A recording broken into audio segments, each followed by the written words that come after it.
12th here in Seoul, and I'm Kim Dami. We begin with the stories making the headlines at this hour, starting with the ongoing conflict over in the Middle East. Gaza's Seoul power station stops working as fuel runs out.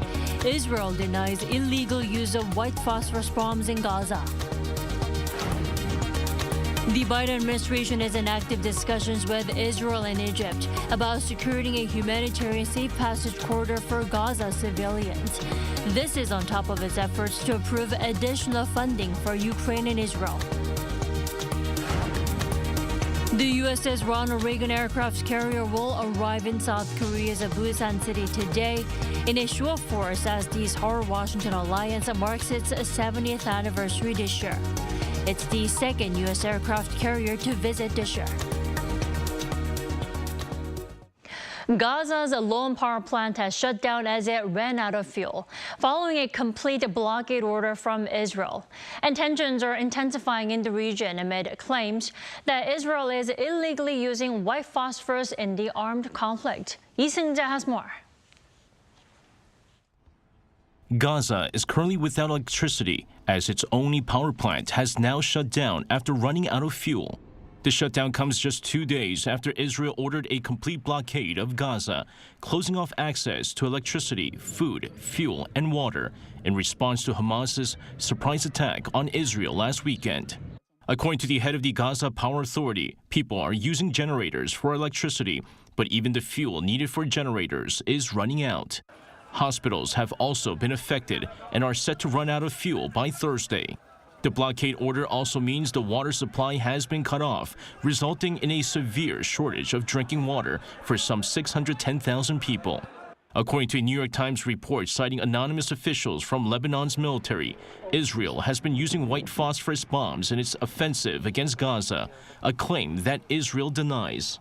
White phosphorus bombs are internationally prohibited under the 1980 Geneva Convention when civilian areas are targeted. Meanwhile, Egyptian President Abdel Fattah al-Sisi said Wednesday that Cairo is pushing for talks to contain the situation between Israel and Hamas. The Egyptian leader also called for a 6-hour ceasefire to deliver aid to besieged regions.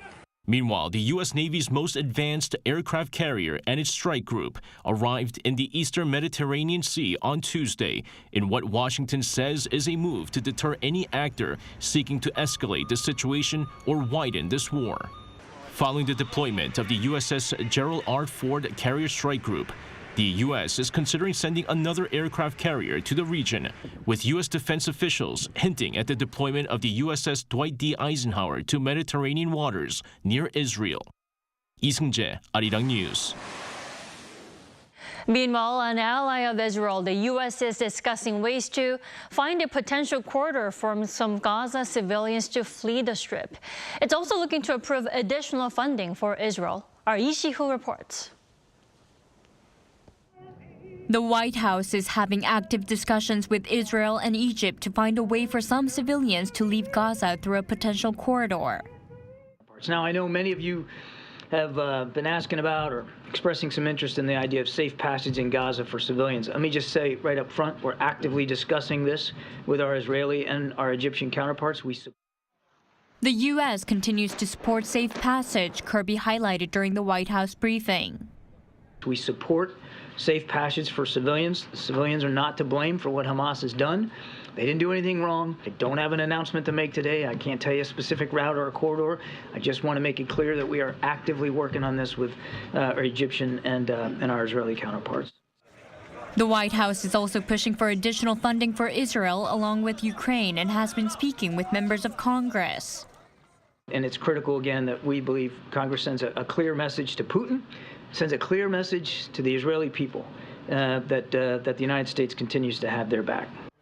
Kirby said the U.S. can support both countries for now in the immediate term with existing authorities and appropriations. Meanwhile, NBC reported on Wednesday that the Biden administration is preparing a supplemental funding request to submit to Congress that combines money for Israel, Ukraine, Taiwan, and U.S. border security. Lee Si-hoo, Arirang News. President Yoon has, for the first time, condemned the Hamas group for its indiscriminate attack on Israel. The president on Wednesday met with U.S. Senate Majority Leader Chuck Schumer, who is quickly wrapping up his Asia visit due to the ongoing conflict in the Middle East.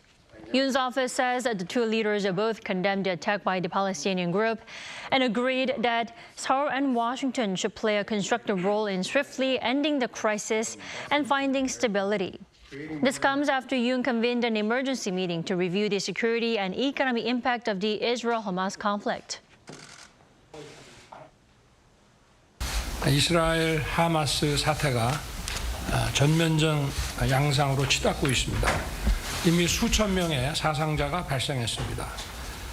여러 국가의 입장과 이해관계가 첨예하게 얽혀있는 사안인 만큼 사태의 확대 가능성을 배제하기 어렵습니다. He said a prolonged crisis in the Middle East, in addition to the war in Ukraine, could cause further disruptions in energy security and supply chains around the world.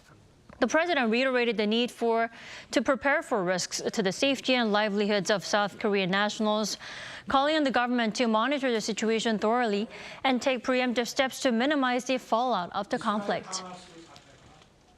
The USS Ronald Reagan aircraft carrier will arrive in South Korea's port city of Busan today for a 5-day visit. According to Thurs, the Defense Ministry earlier on Tuesday, the carrier Strike 5 Group 5, which includes the aircraft carrier, the Aegis-equipped USS Ship Destroyer, and other warships, will enter the naval base in Busan. The USS Ronald Reagan last docked in South Korea in September 2022 and is the second U.S. aircraft carrier to visit this year after the USS Nimitz docked in Busan in March for naval drills. The Defense Ministry says the carrier strike group's visit has been scheduled as part of the U.S. commitment to further enhance the regular visibility of strategic assets on the peninsula.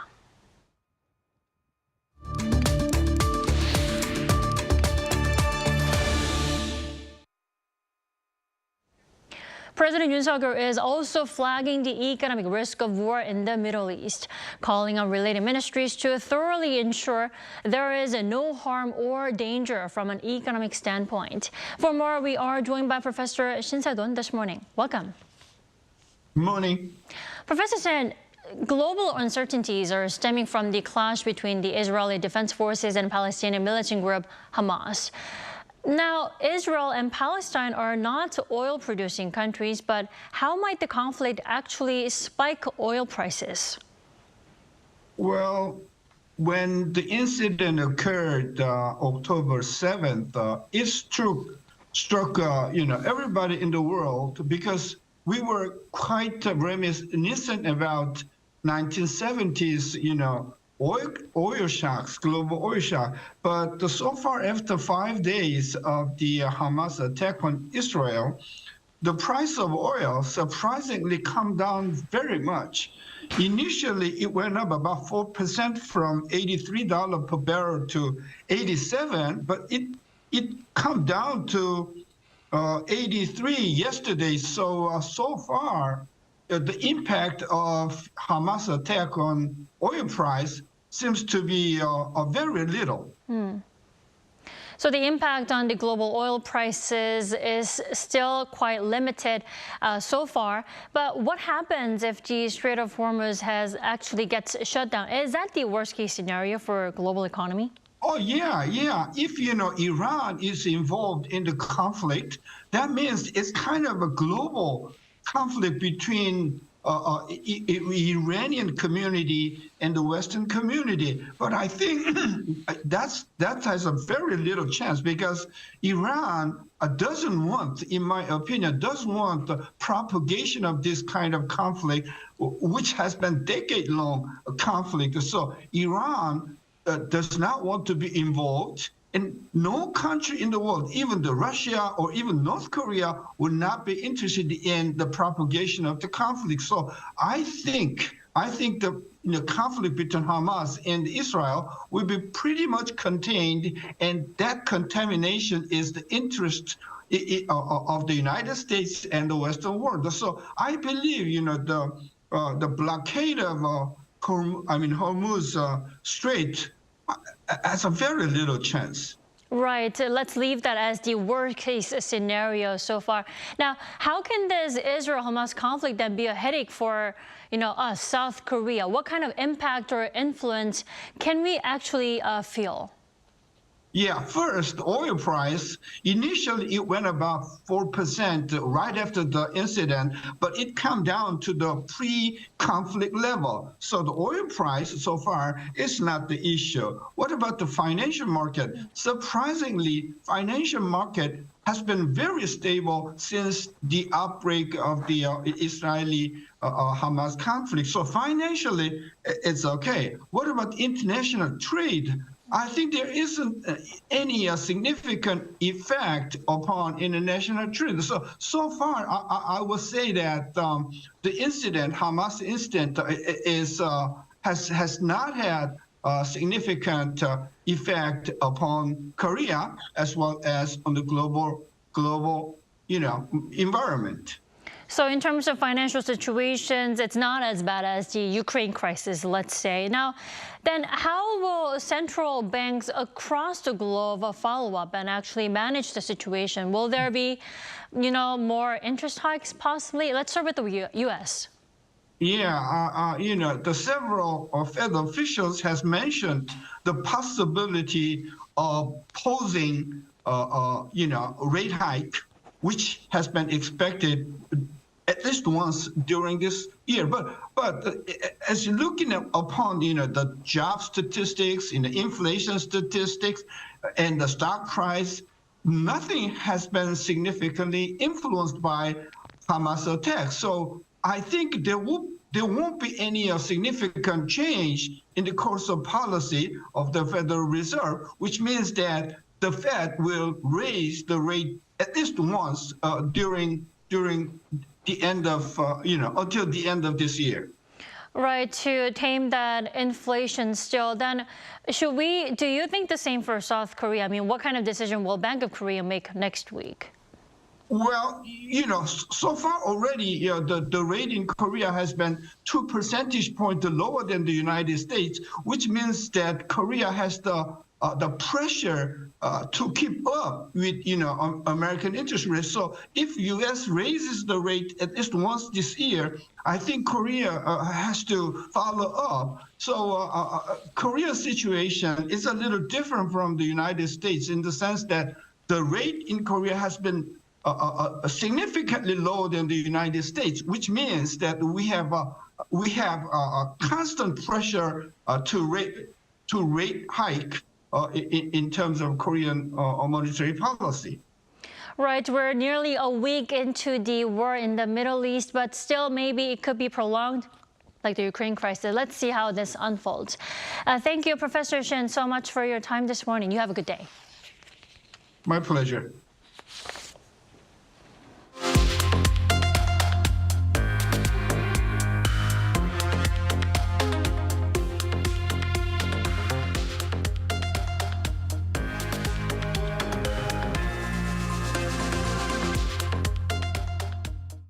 Robot vacuums keeping the house nice and cleaner, nothing new. But how about a cleaning robot that responds to human gestures? Our Moon Hae-ryun has more from Robot World 2023. Robots that can fry food, robots that can walk on all fours, robots that can piece things together. These are just some of the robots on display at the country's largest robot convention this year. Starting on Tuesday and running until Saturday, the Ministry of Trade, Industry and Energy is hosting the biggest Robot World yet. Here at Robot World 2023, over 240 companies and organizations are showcasing a future where robots and humans can walk side by side. This is a robot that serves, but unlike most serving robots that follow a given path, this one can navigate through narrow spaces.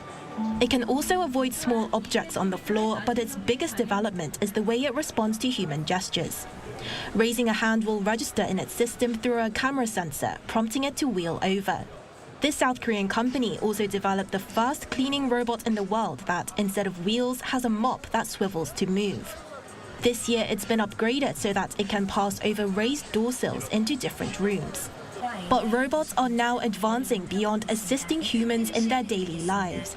Now we're a step closer to coexisting with robots and having them work with each other. The Korea Institute of Science and Technology has developed a sequence of coordinated robots to create the ultimate cafe experience. Robots take your order, make the coffee, serve it to your table, and also serenade you with music. This demonstration shows how different robots will be able to coexist with us in the future. And it's not just in our everyday routine where robots come in handy. In industrial production, they're key workers. Labor shortages in the shipbuilding industry are a serious issue all around the world. Not only are there not enough people, but as jobs such as welding require special training, it's difficult to find people who have enough experience to produce the quality of work needed. With these robots, however, anyone can weld. This robot just needs a starting point of welding, and then it will do the job for you. With the expansion of robots in a wide variety of fields from service to manufacturing, it's fast becoming a key future industry for the country. The government will be announcing its fourth basic plan for intelligent robots within the year in order to foster the robotics industry further. 문혜련, Arirang News. Lego plastic bricks could be small, but they often spark big and imaginative creations for children and adults alike. And here's an artist who's using them to reinterpret traditional Korean culture. Song Yujin has the story. The soulful sound of the Korean traditional song pansori harmonizes with the graceful moves of chuningmu, a Korean traditional dance. What makes this performance even more captivating is a Lego ensemble seemingly dancing and playing music in the background. It's all part of Lego artist So Jin-ho or Colin Jin's first solo exhibition, Colin Jin's Historical Lego, where plastic blocks breathe life into tradition. Korean culture is enjoying global popularity, but in reality, everything popular today is quite modern. It made me wonder if we might be losing touch with our history. I began delving into our cultural heritage from the past and got the idea of using Lego blocks to connect the past with the present. The exhibition showcases 100 Lego artworks depicting Korean cultural heritage. The highlight is the Jongmyo Jereak, a royal ancestral ritual that was carried out between the 14th and 19th centuries during the Joseon dynasty. A UNESCO cultural heritage, this Confucian ceremony features song, dance, and music with dozens of performers. The playful combination of the traditional orchestra, so even the traditional Korean instruments are in there, several of them. So I think it's quite exciting. You can also enjoy Lego versions of the Korean folk dance Seungmu, a dragon-faced roof tile from the ancient Silla kingdom, and the Korean mask Thurs. It took So 18 months and over 10,000 blocks to finish his creations, and he didn't rely on any customized Lego blocks or manuals. The exhibition's goal: to entertain and educate visitors. Making Korean culture and the arts easily enjoyable for everyone is a wonderful endeavor. We're delighted to be a part of the opening ceremony and look forward to promoting our cultural heritage to a wider audience. A reinterpretation of traditional Korean beauty through the lens of one of the modern era's most iconic toys, Colin Jin's Historical Lego is on show at the Moriham exhibition in central Seoul for 2 weeks. Song Yujin, Arirang News.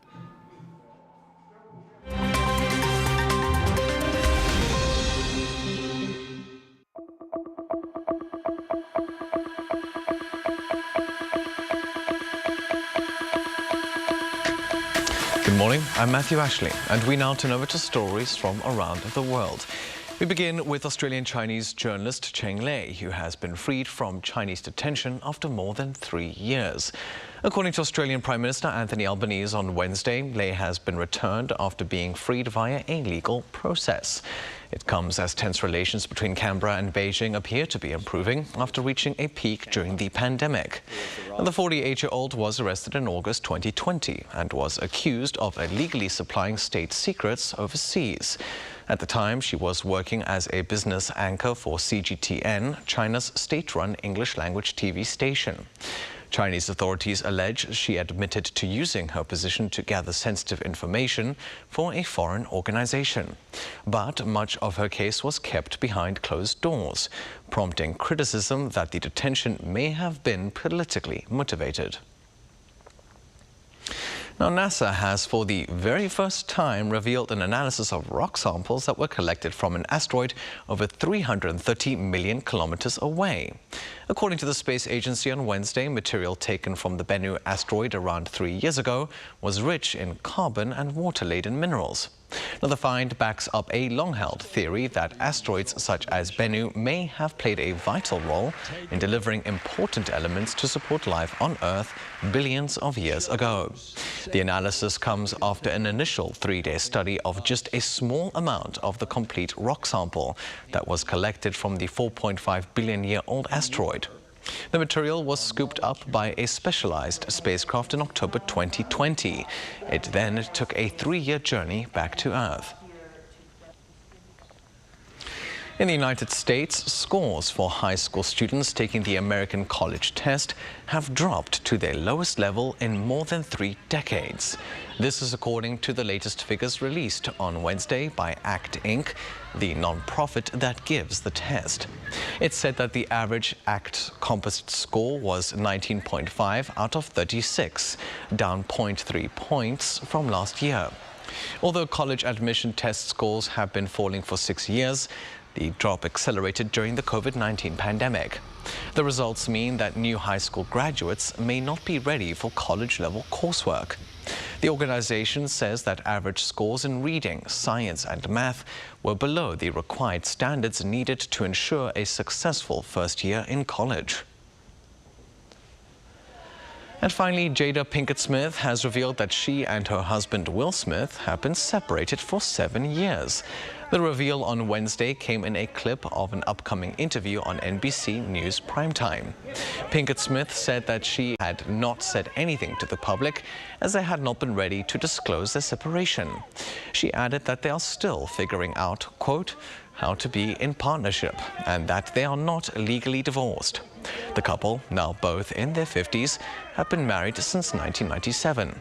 Their relationship issues were thrust into the spotlight last year at the Oscars when Will Smith slapped presenter Chris Rock over a joke he made about Jada.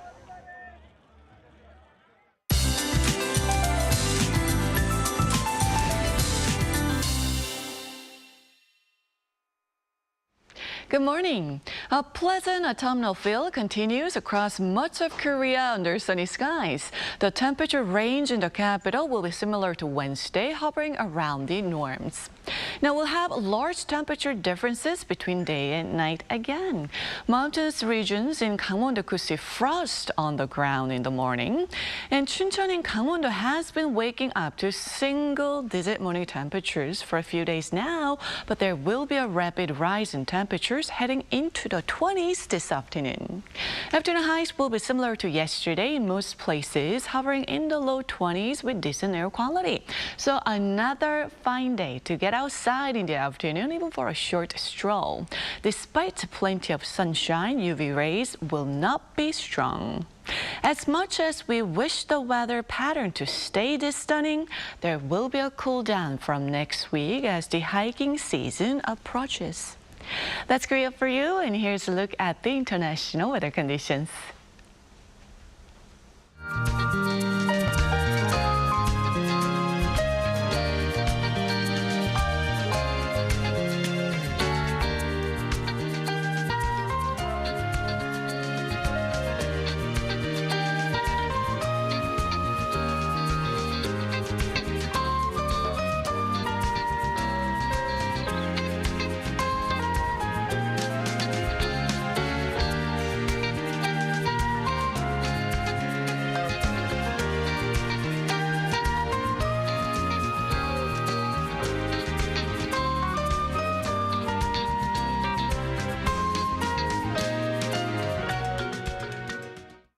We thank you for watching New Day at Arirang. We'll be back tomorrow for Friday's edition at the same time, 9 a.m. Korea time.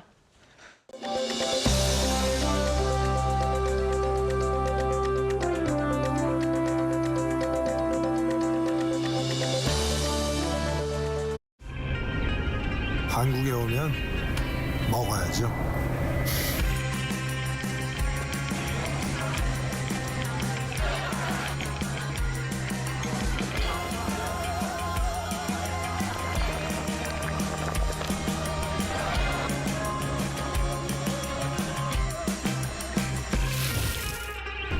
먹어도 끝이 없는 나라.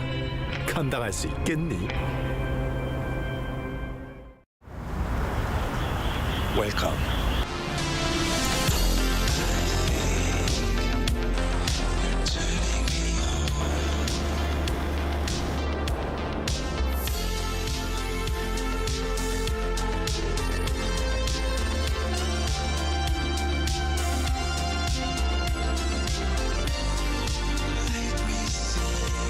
(24시간) 불이 꺼지지 않는 나라.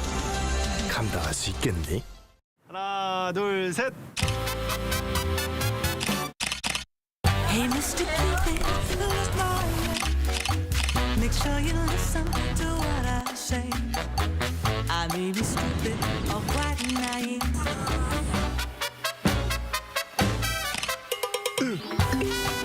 끝없이 쏟아지는 포토스팟. 휴대폰 한 대로 감당할 수 있겠니? Arrow straight through my heart.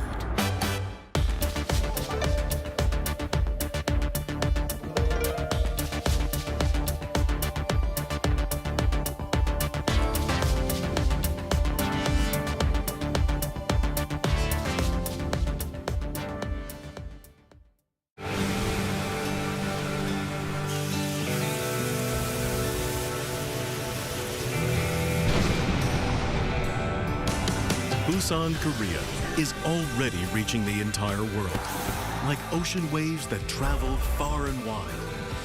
It's Busan, the perfect World Expo city, transforming our world, navigating toward a better future.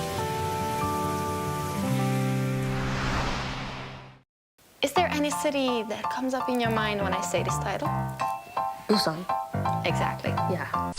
So, did you know that Busan Film Festival is actually going on right now? This time we're watching a movie from the previous Busan Film Festival, which is an award-winning film. 왜 너 같은 애가 태어나서 내 딸을 미치게 만들었을까?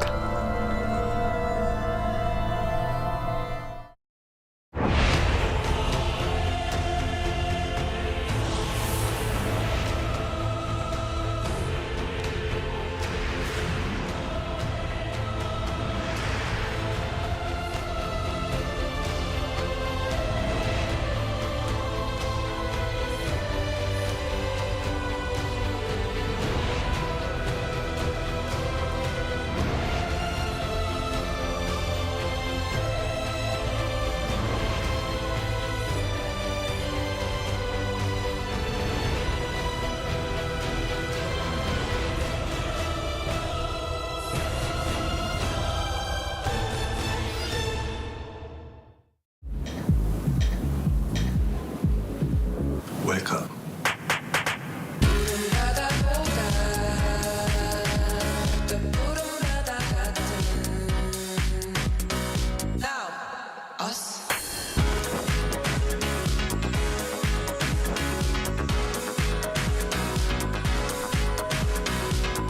엄청난 에너지를 춤으로 뿜어내는 나라. 감당할 수 있겠니? 하나, 둘, 셋. Hey, Mr. Cupid, who's wrong? Make sure you listen to what I say. I may be stupid or quite naive.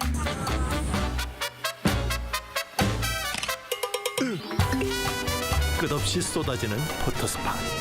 휴대폰 한 대로 감당할 수 있겠니? Arrow straight through my heart. 한국에 오면 먹어야죠.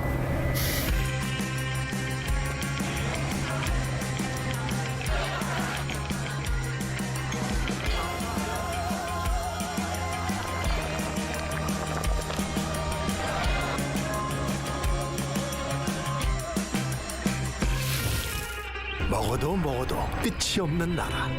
감당할 수 있겠니?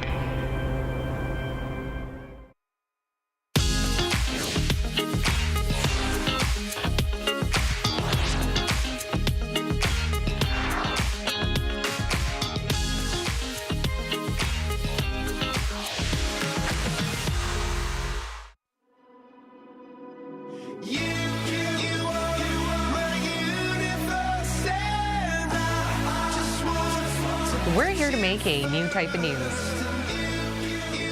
New insights, new styles, and new topics every day. We are News Generation. Making news just for you. It's October 12th here in Seoul. I'm Shinseon, and this is News Generation, where we make the news at Arirang's very own open studio. Every morning, we'll discuss the top issues and latest current affairs affecting people in their 20s and 30s. Joining me in the studio is Nal Song. Greetings. Greetings. And Walter Lee. It's good to be here. All right, we'll be explaining why these two are acting like this a bit later, but both are here to speak on behalf of people in their 20s and 30s. Let's start with our news feed, which covers different hashtags and news items that have been trending on social media over the past 24 hours. Now, if you're a big fan of king crabs, now might be the best time to have them. According to a seafood distribution website, the average price of Russian red king crab on Tuesday was around $55 per kilo. Prices have dropped by 41.3% compared to 3 months ago. Experts believe that the sharp drop in prices is attributed to the increase in supply, since Russia has been turning to its Asian trading partners since it hasn't been able to export crab to the US or Europe following their war against Ukraine. And Google has been trying to implement passkeys. From Tuesday, users could log into their accounts faster and in a more secure way without passwords. Instead, they could use passkeys that utilize a PIN, face, or fingerprint authentication. This makes Google the first to make passkeys the default login standard in the industry. And do you carry around coins? Well, it seems like not a lot of people do these days. The Bank of Korea found that the use of coins this year has plummeted to half the amount used last year. People used credit cards or mobile apps to pay instead. And if we get a bit more technical, the Bank of Korea has found that the amount of coins circulating in the market till the end of July reached $11.6 million. That was double the amount compared to a year ago. An increase in circulation implies that people are holding onto their coins in their drawers or other places rather than spending them. This in turn slows down the reissuance rate. Last year, we've already seen reissuance rates come down by a little over 11%. And the government is now thinking of what to do about all of these leftover coins. And a few years back, they held a nationwide campaign where they recollected coins and in return gave people bank points. Now here at the studio, what do you guys think? Do you guys carry around coins? And now that we're in such a situation, what do you think would be the smartest way to handle this situation with coins? Well, I would say maybe for the coin collectors out there who are lovely people, then, you know, maybe they have something to collect more now. However, yes, I haven't touched a coin in ages. I just use my card and a little too much, might I say. But even notes, I think, these days are becoming obsolete as well. Just, you know, money that we carry around. But what can we do about it? Well, you could give it to me, I guess. I wouldn't mind. But like maybe we could cash it in, get our money back and give it to some fantastic artist who maybe build something nice with it. I don't know. It's really hard to say what we could do with it, but I'm sure we will recycle it in some way. Or give it to coin collectors out there. Give it to coin collectors. I know some really nice ones out there. Shout out to coin collecting. I think it's a great hobby, guys. But anyways, Nell, what about you? You know, Walter was saying that he hasn't touched a coin in ages, but I haven't really touched cash for months at a time. So I really feel like they should melt it and make something with it. Maybe make a statue or donate it to the museum and then melt it and then use something else. I don't know, but possibilities are limitless. Both of you guys are pointing it to like creativity and artistic masterpieces that we could see with coins. And speaking of that, that's quite relevant to our discussion topic. So let's head into our discussion topic of the day now. Now that the weather is getting breezier and we're enjoying autumn, can't you tell that all of our wardrobes have changed a bit? And that's what we're going to be talking about, the latest fashion trends our generation seem to love. From early 2000s to streetwear, from preppy to an old money look. The younger generation in Korea is pushing boundaries when it comes to style and self-expression. They're even making up new terms to define their fashion style. If you're trying to jump on the fashion trend in Korea, remember these two words, grungecore and old money look. Two fashion keywords to remember, grungecore and old money. For this occasion, our panelists have dressed accordingly, and they'll soon tell us what look they're going for. Before that, let's talk about how interested you two are in fashion, starting with you, Walter. Well, though it may look like I am into my fashion, I'm really not. To be honest with you, I'm into simple man's fashion because I'm the simple guy of today. And I mean that in every way you can imagine. So I like clothes with like no logos. I don't like very loud patterns or very bright colors. Very plain, very basic, very boring. I try not to get too much into the dad fashion, but this is kind of dad fashion, I guess. I do keep an eye on male fashion, but I don't really get around to buying it because, yes, keeping up with fashion is very expensive. It is very expensive. Nell, what about you? How interested are you in fashion? You know, I actually used to dress a little more emo back in the 2000s. And nowadays, believe it or not, if you're watching for the first time, I like simpler things. I don't look like this every day. I do take notes of like what's the newest trending fit and what kind of style is in fashion, but I don't go really full into trends because I feel like it's not really sustainable. I have to keep buying new items, so I try to go for simpler things that I can mix and match and maybe kind of clip it in certain places to make a different fit of the look. But yeah, this is a very special occasion. It is a special occasion, but for any of our regular viewers out there, you might have noticed Nell always pulls off really good styles on the show. Like, she changes her wardrobe frequently, which is why I think you have one of the most knowledgeable things about fashion here. So could you tell us what the keyword or concept is behind this season's fashion trend? So I'm not an expert, but from what I can tell, a lot of, people accentuate their waist, longer skirts and the bigger fitting suits, the all black look, kind of the chic look, or even red, the bright red. And as you can see, what I did with my eyes, kind of the smoky eyes are back. Their usage of ties like Yoon's doing right now, like ties going into fashion. Yeah, that's just kind of what I've been observing. Yeah, and as we're seeing in the video, I think a lot of people are wearing high waist as well, and the colors are getting vivid. But then, as we mentioned in our introductory video, looks by the name grungecore and old money seem to be especially resonating with our generation. And you guys have tried which looks out, like these grungecore and old money. I think our viewers can know which one is which. But Walter, tell us which look you went out for. Yeah, so today I've gone for the old money look. Old money look.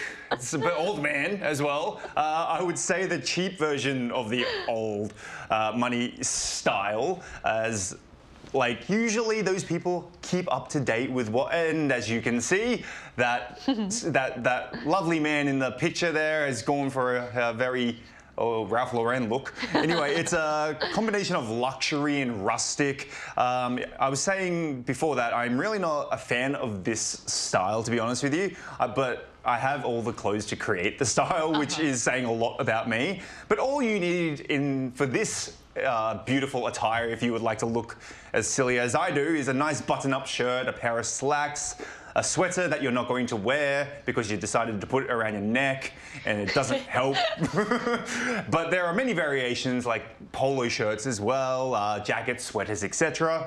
Yeah, it's, for me, the old money style is to look rich when you're not rich. I think that's a good comment there. The old money look is resonating with our generation because they want to look like they come from old money, like generations and generations of like a pretty well-off household, which is why they put on that cardigan. Yeah. But only around the shoulders. Like, I can buy a cardigan, but I don't need to wear it. Yeah, I think that's the swag right there. Now, and that means, Nell, you're pulling off a grungecore look, so tell us how to do it. So I guess it's the opposite of what Walter was saying. You want to look like you have a lot of money, but for me, I look like I don't have a lot of money, but that's not the focus. Grunge actually is a genre of rock, so a lot of this style kind of incorporates alternative and, almost goth, but with flannels, a lot of, I don't know if you guys can tell, there's a lot of rips. If you look at the screen, it's, plaid and I love your facial expression there. It needs to be topped off with that attitude, really, but kind of the black stockings, bonus points if they're ripped, and darker nail colors and smoky eye makeup and the combat boots. And I don't know if you guys can tell, I have a lot of tears and rips in my sweater right now, and I was going for that. And it's not just something that happened over time, but well, you pulled it off amazing as usual. Thank you. I love your grungecore look. And guys, I'm actually pulling off my own look as well. What did you go kind of for? Look? So I know it's not as like The company drunk man. they were saying that I look like a 부장님, which in like English is like a superior boss right after a company get together, but that's not the look I'm going for. I'm going for the preppy look. Ah, it wasn't the boss having too many drinks. I feel that there's a very distinct line, the invisible line between me and Walter and Yoon, because prep look, I feel like is the baby of the old money look. You know, younger it's the version. Younger rich kid goes to preparatory school look. Exactly. That's exactly the look I was trying to go for. Like, you know, imagine myself going to boarding school in the UK wearing a tie. But I think in order to make my look even better, I could have had a vest on. Yeah. But well, you have the edge because it's not fully tucked in tie. Exactly. That was my little flair. Oh, okay.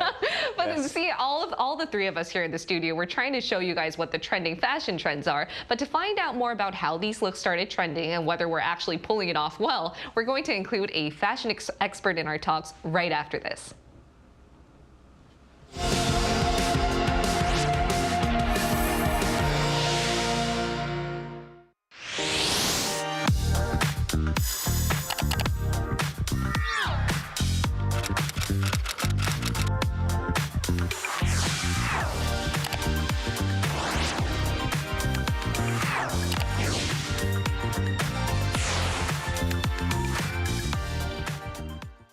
We're now going to talk to a fashion stylist. It's James Dykes working here in Seoul. Welcome, James. Hello. Thank you so much. Thank you for having me, guys. All right, James, Nell and Walter here explain the latest fashion trends among millennials and Gen Z here in Korea, the grunge core and old money look. So what do you think caused these two specific styles to go viral? So the grunge look or trends in general tend to have like a 20-year life cycle. So it kind of needs to be dormant before it can be cool again. So the grunge trend was really perfectly timed to be popular again. And I guess the old money trend really started coming from during COVID, everyone was buying like excessive logos and it was kind of really extravagant fashion. So after COVID, we were kind of ready for a refresh, which was perfect timing for the old money look. And as a fashion stylist, I'm kind of nervous to ask him this now. Could you kind of rate our looks and just keep in mind you only see the top half of us, our entire outfit. How do we pull it off? Any room for improvement for the different looks that we have? I think everyone did really well. I think I was happy to hear that you guys discussed the difference between preppy and old money. There is like a very slight distinction. It gets a little bit confusing, but you definitely explained it so well. I think if anything, Walter could, instead of more blue tones, it could be more like bones, bisque, caramel kind of coloring tends to also be popular in the old money look, but I think he did an amazing job. And I also think now it's literally perfect. The grunge knit is like the #1 thing to buy from the grunge trend. I actually just spoke about it on social media, and it's the one thing that is kind of the key or statement item that people are buying from that aesthetic or for the grunge trend. Amazing. Yeah, that's good. I mean, like you said, Niall, that you know, they can't see from the waist down, because that's good, because I'm not wearing any pants. So as a fashion stylist, any tips you'd like to give us and our viewers on how to better dress for this autumn coming up? Of course, of course. I think with anything with your wardrobe, it's always best to kind of create a capsule wardrobe. We want to have these really great pieces that we can kind of build off, because as you guys was discussing before, being fashionable is really expensive and it's hard to always keep up with the most kind of fashionable trends.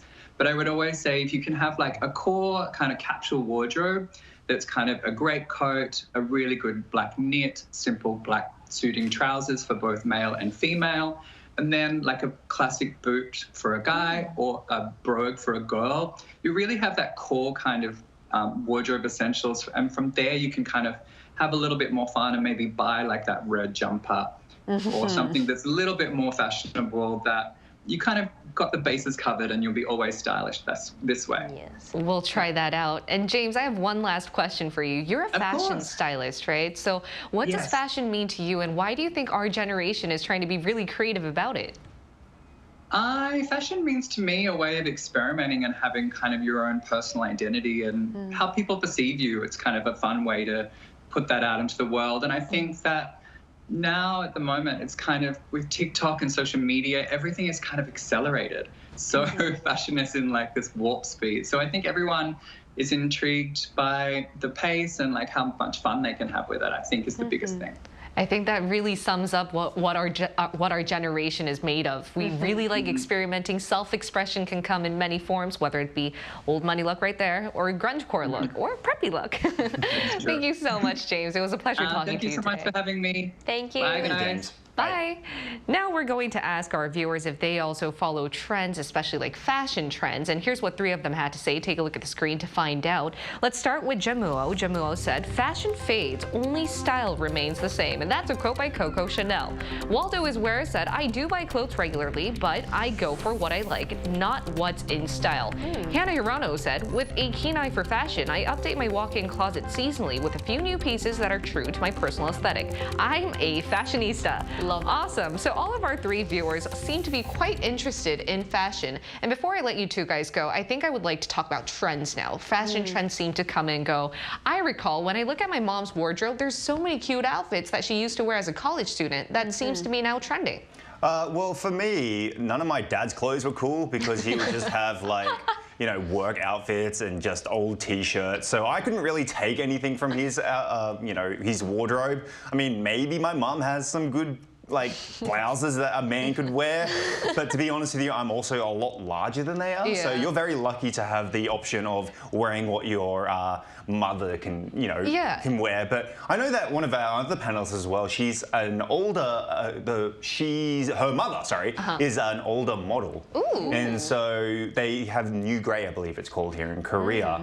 And she often is very stylish. And then sometimes our panelist does wear what her mother wears. That's really nice. Yeah, so maybe like the old, like, maybe the older generation are actually setting the trend these days rather than the younger ones. Exactly, that's what I wanted to mention. Here on NewsGen, we often and frequently talk about like what our generation is all about, but I think today's topic in particular can find the common ground. Because fashion trends go around, we seem to have a lot of commonalities with the older generation.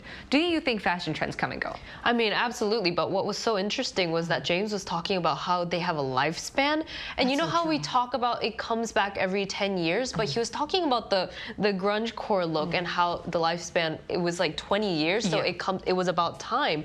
And I never knew that it left in the first place, but I guess it's kind of fun to see like how long it takes for people to kind of crave that look again, you know? So I'm kind of excited that this is back, but we do definitely live in a generation where, you know, diversity is really embraced. There's not just, you know, grungecore and old money, but this year we had, you know, the hit Barbie movie where Barbie core became this big thing and everybody's dressing in hot pink and ballet core, which is, you know, basically ballet. So the word core is coming from the word hardcore, and they just put it into the different fashion styles.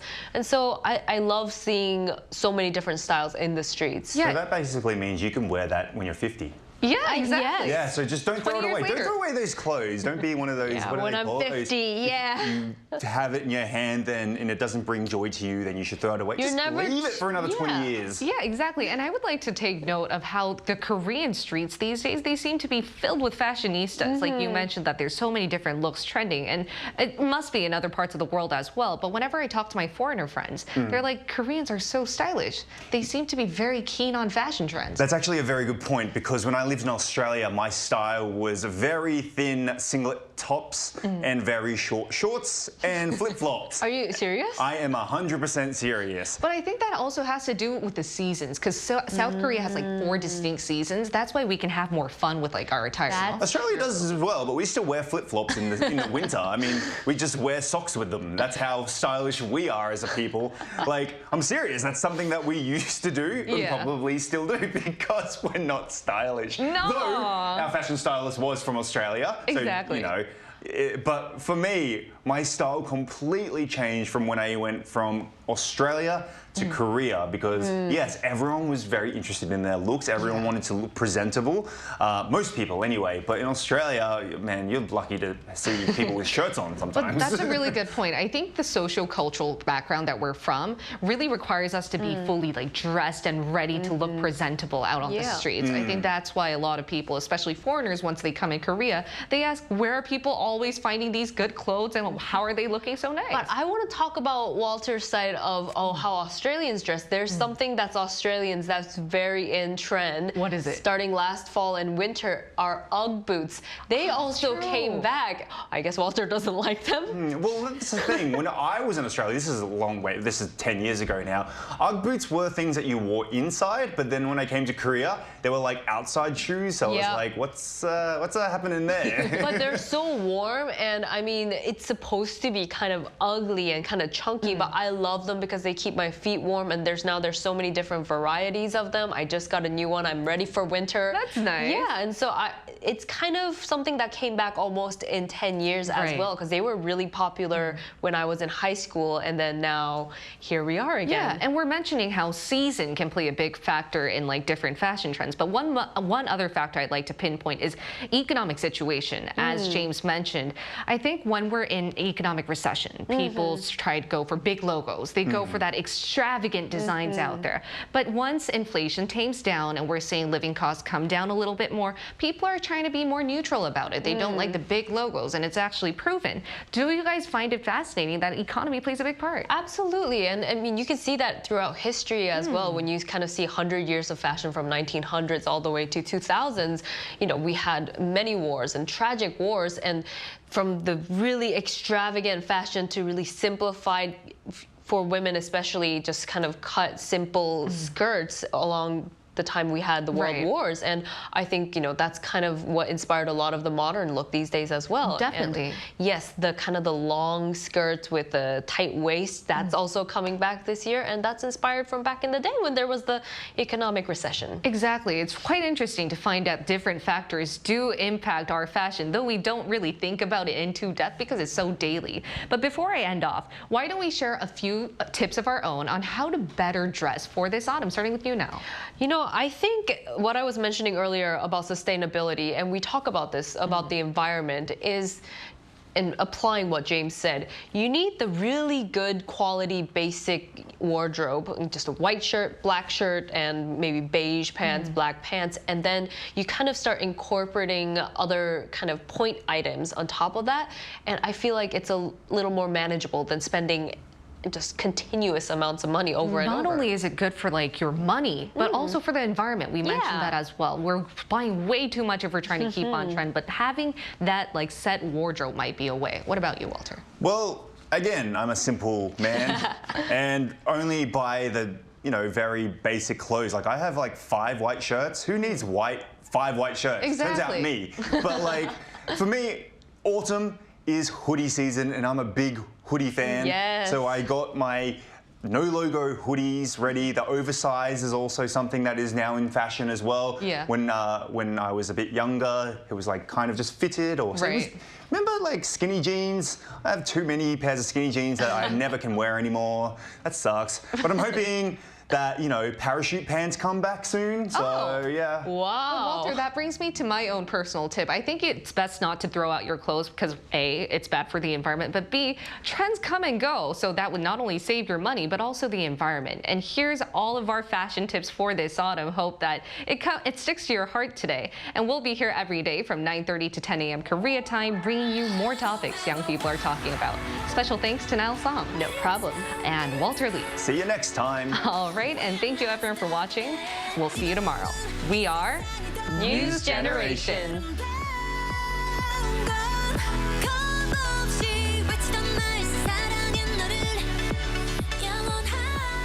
하나, 둘, 셋. Hey, Mr. Cupid, who's lying? Make sure you listen to what I say. I may be stupid or quite naive.